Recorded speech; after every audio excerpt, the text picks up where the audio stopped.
Story number one.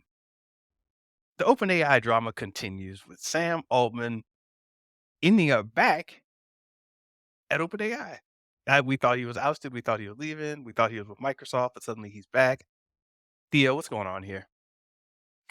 Mr. Benja, man, we talked about this last podcast. And so, do you know how OpenAI started? Have you heard that story before? Or how it began? I think we talked a little bit about it. Refreshes. Yeah, it's basically Sam Altman, Elon Musk, a couple of luminaries in the tech space. They said, "Hey, AI is so powerful. It's going to be so powerful, revolutionary. We can't let this technology fall in the wrong hands. We can't let Apple or Facebook create artificial general intelligence, which is the golden grail for basically artificial intelligence that's almost like human level and that can excel beyond our intelligence, right? Yeah. Pretty rapidly. And so we have to create some kind of entity that can protect us from falling in the wrong hands, like the super friends, right? You don't want that technology falling in the hands of the Legion of Doom, right? We don't super. Yeah, we should make that picture. It's just a must with the Superman cape on it. Sam Altman. They didn't want to fall in the wrong hands. And so they create this nonprofit entity, OpenAI, to help protect humanity from the ills. And we're going to think about AI so it doesn't harm us and all this stuff. Think about the issues of alignment, all that kind of stuff. Fast forward to last year. Yes, all this time it was building, but really last year was when it all blew up. ChatGPT got launched and just ripped basically 100 million users in less than a month, and just really shown people the power of what AI could do. And then now we have this AI gold rush. And Sam Altman, who came, let's be honest. Now, yes, yeah, I'm a saint. I want to build a better humanity and build AI that's better for humanity, but he is a capitalist. Let's not get it twisted. He was actually, before he joined OpenAI, he was a part of one of the biggest accelerators around. Shoot, why am I drawing a blank right now? But that's the big accelerator he was part of. My Combinator? Yep, Y Combinator. Thank you, Mr. Benja. So he was running that. So he's all these. So he is a cat. Before that, he ran companies. So he's a capitalist. Saw the moment, saw the opportunity to commercialize ChatGPT. Got big money, including Microsoft, billions of dollars, $10 billion, and now was moving forward. And then something must have slipped the loose, but he forgot that this was really a nonprofit entity that was in control of a for-profit arm. So from a corporate governance standpoint, the nonprofit board members had control of how this is going to be operated. Right. And so that's where all the schism started. So you had the board members who really I think a lot of them didn't have any financial interest in OpenAI, which was purposely, right? So Yes. they wouldn't be at cross purposes, fired Sam Altman. We saw that the fiasco that went there. Again, he's a capitalist, and the employees are capitalists. And so they see their shares, and we see Microsoft trying to get in where they fit in. And so everybody who's got billions of dollars at stake are trying to protect their interests, and they think Sam Altman can get them there, but then he's hamstrung by this board. And so over the course of the last couple of days, right before Thanksgiving, Sam Altman was there. He was left. He came back. He was at Microsoft, so he's officially back, but in diminished role. He's no longer on the board anymore. And they did replace some of the existing board members, but they left one board member there who was from the original crew that fired him, and they replaced him with two other folks. But that nonprofit board structure still exists, right? So that has the control of the entity. So, Mr. Benja, I said all I can say is, oh, and one last wrinkle in all this was that right before he was fired, did you hear about this? There was rumors that there was a new technology that was launched by OpenAI Mhm. called Q Star that was supposed to be the next advanced leap in AI technology. And all of a sudden, Sam Altman's fired because he wasn't consistently candid in his conversations. That's exactly what they say, consistently candid in his conversations with the board. Mr. Benja, I say all this to say, so now we're back. OpenAI is still here. People are trying to get back to normal here. With all that being said, Mr. Benjamin, do you think OpenAI as an entity can still exist going forward with all this turmoil? And is it the right entity to protect us from AI that could harm humanity? It's To me, it always felt like the nuclear kind of argument. It's, "Whoa, whoa, nuclear weapons dangerous. We better be the only ones who have them to make sure nobody else runs amok with them. But we'll have them, we'll keep them safe." You always see this in any survival drama. It's, "Whoa, there's a gun there, and nobody else has a gun on the island. I should hold the gun to keep it safe, so all y'all can stay in line because I got the gun." That's what it feels like with a lot of this AI. It's like, all right, AI is going to be controlled. It's going to be controlled by us because we got the money. Microsoft's over there. They got our back. We're going to be the ones holding all this power. Can it survive? I think at the very least, it'll survive by name. So you just have this concept of OpenAI that they can always push out front, no matter who's running the strings behind the curtain.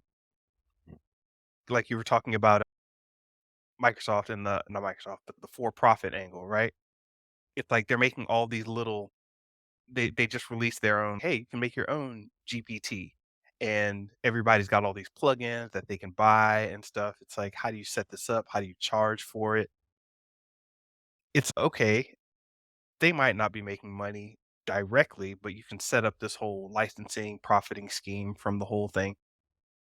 As I said, the OpenAI thing just seems more like a not a front to me, but like nice face.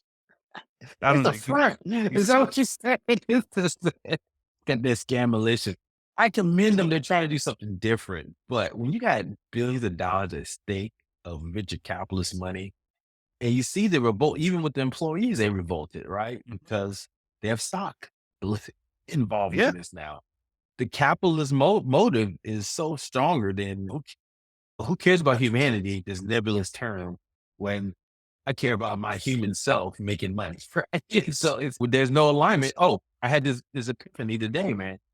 The same issues with OpenAI is the same issues they're struggling with AI, which is alignment.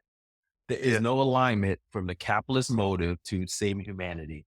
And that's why it will never work. And so to me, I don't know if they can get alignment with AI. If they can't even solve AI with the human beings to get yeah, them aligned, can they get for those that don't know, alignment problem is basically what they're trying to figure out as the AI becomes more and more sophisticated and more intelligent than us. How do we ensure that their values are aligned with our values? Basically, make sure that our values are that we want to stay alive. AI doesn't kill us, right? yeah, And so they're trying to solve for that. That's the big issue. Whereas I don't think they've even solved alignment issues when it comes to capitalism versus saving humanity. yeah. And does it? And that also brings up one of the things they were saying about the possible schism and that candid line they had. Is it because Sam Altman and a lot of his followers wanted to really push the system to go fast and quote unquote break things to make a Facebook term? They didn't want to just blaze on forward and it's, hey, casualties be damned. I'm blazing forward with this technology. Or you had some people on the board, hold on now, let's be safe. And it's like, safe? Man, my wallet needs to be safe. Shut up. Get out of here with all that safe stuff. I think that was some of the discussion. I don't know how much is verifiable or what you've heard, but I don't know. How did that play into it? Definitely. There's this whole rumor that what's it called? Altruistic, was it man, what's the term? The EA altruistic movement.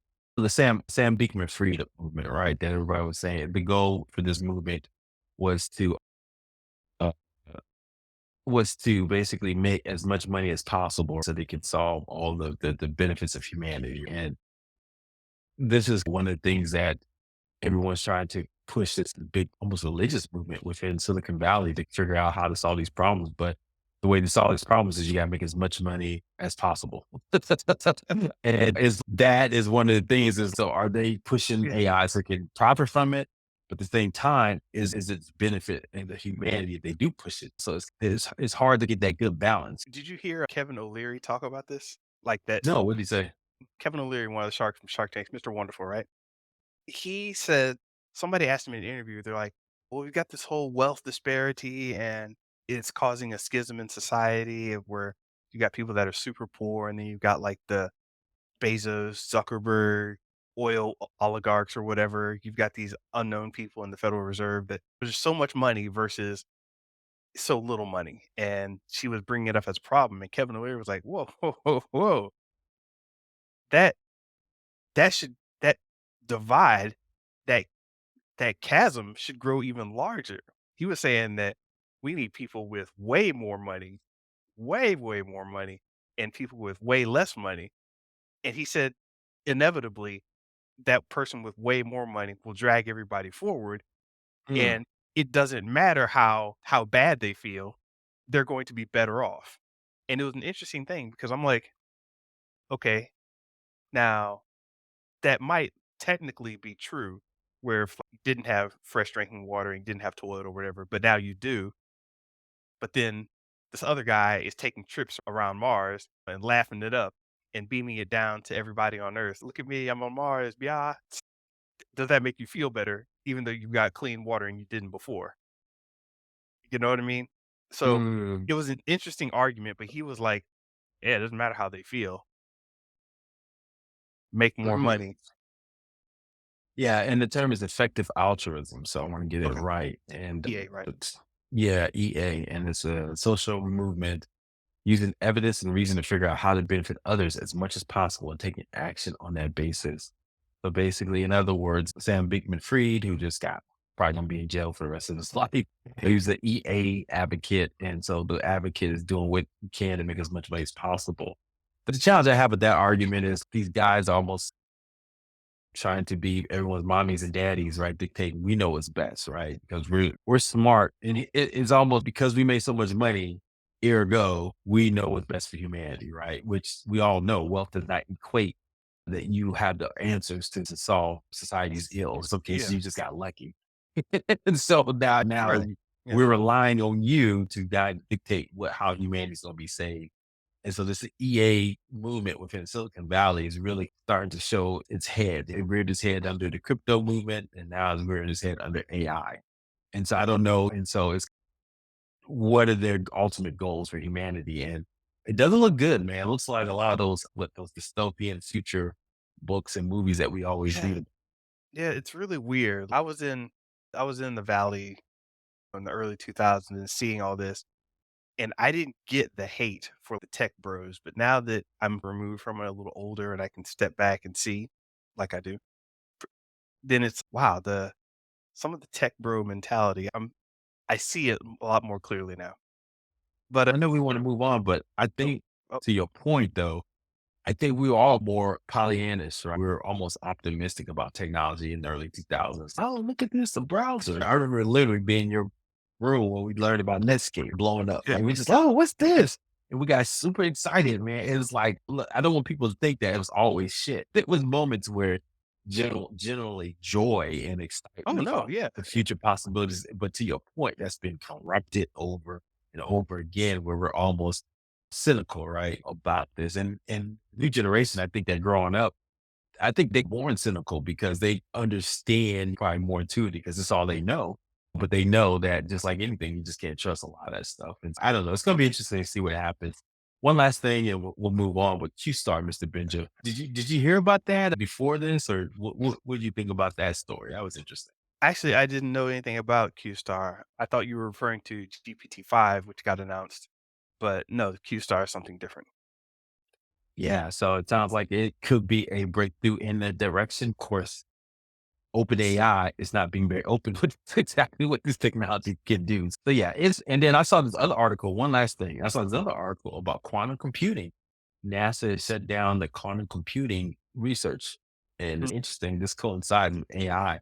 For those that know, quantum computing is supposed to be next level of computing that relies on quantum mechanics. And the thing about that is, traditional computing typically stood for what ones and zeros, right? So you can have one, two states mostly. So yeah, everything's based on this two-state kind of architecture. Quantum computing, you get almost infinite states. You basically can pack so much information, and in some of the states where it can exist in the same state at the same time, one yeah, position. So it's like you can pack so much more information in just one piece of cork or whatever. And they got scared too. So this is a very interesting time, man. There's some technology that maybe what 10 people in the whole world truly understand between quantum computing and AI, and they're going to shape the next 30, 40 years, shoot, 100 years of humanity. Crazy. Yeah, it was either in the dynamics of software development or Code Complete, one of those Microsoft Press books I got on the shelf. But it was like nobody really understands what's going on in the code at any sufficient level of complexity. And when I say sufficient level of complexity, if you make like the smallest video game, at some point you're very easily, yeah, I don't know what's going on in there. It just happens to do its thing. And So this is before AI, right? this was written before I got out of college, dog. So we're talking like late 90s. They were like, yeah, nobody understands what's going on in a computer. They just work. Oh, man. All right. Not the scary one, but yes. But be scared. Be scared of Meta, man. They're all in my business now. I don't know what to do about this.